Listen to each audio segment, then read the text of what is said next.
July 22ರಂದು Annadaneeshwara ಮಠದಲ್ಲಿ ಕಾರ್ಯನಿರತ ಪತ್ರಕರ್ತರ ಸಂಘದಿಂದ ಪತ್ರಿಕಾ ದಿನಾಚರಣೆ. ನಾಗರಾಜ ಬೆಣಕಲ್.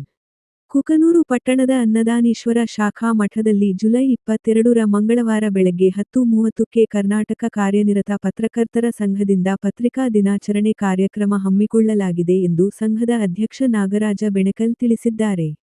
ಕಾರ್ಯಕ್ರಮವನ್ನು ಸಿಎಂ ಆರ್ಥಿಕ ಸಲಹೆಗಾರ ಬಸವರಾಜ ರಾಯರೆಡ್ಡಿ ಉದ್ಘಾಟಿಸಲಿದ್ದು, ಡಿವಿಜಿ ಭಾವಚಿತ್ರಕ್ಕೆ ಸಂಸದ ರಾಜಶೇಖರ ಹಿಟ್ನಾಳ ಪುಷ್ಪಾರ್ಚನೆ ಸಲ್ಲಿಸಲಿದ್ದಾರೆ.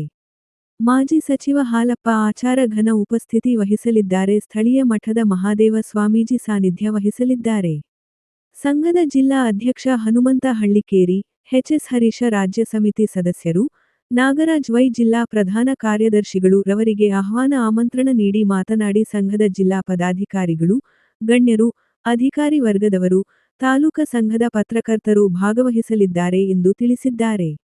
ಕಾರ್ಯಕ್ರಮದಲ್ಲಿ ಶಾಲಾ ವಿದ್ಯಾರ್ಥಿಗಳಿಗೆ ಪ್ರಬಂಧ ಸ್ಪರ್ಧೆ. ಪತ್ರಿಕಾ ದಿನಾಚರಣೆ ಪ್ರಯುಕ್ತ ಪಟ್ಟಣದ ಪ್ರೌಢಶಾಲೆ ಮಕ್ಕಳಿಗೆ ಜುಲೈ 22 ಮಂಗಳವಾರ ಬೆಳಗ್ಗೆ 9 ಗಂಟೆಗೆ ವಿದ್ಯಾರ್ಥಿಗಳಿಗೆ ಮೊಬೈಲ್ ಬಳಕೆ ಪೂರಕವೋ ಮಾರಕವೋ ಎಂಬ ವಿಷಯದ ಕುರಿತು ಪ್ರಬಂಧ ಸ್ಪರ್ಧೆ ಜರುಗಲಿದೆ. ಸ್ಪರ್ಧೆ ವಿಜೇತರಿಗೆ ಆಕರ್ಷಕ ಬಹುಮಾನ ವಿತರಿಸಲಾಗುತ್ತಿದೆ. ಪತ್ರಕರ್ತ ಮುರಾರಿ ಭಜಂತ್ರಿಯವರಿಂದ ಸಂಗೀತ ಕಾರ್ಯಕ್ರಮ ಜರುಗಲಿದೆ ಎಂದು ತಿಳಿಸಿದ್ದಾರೆ.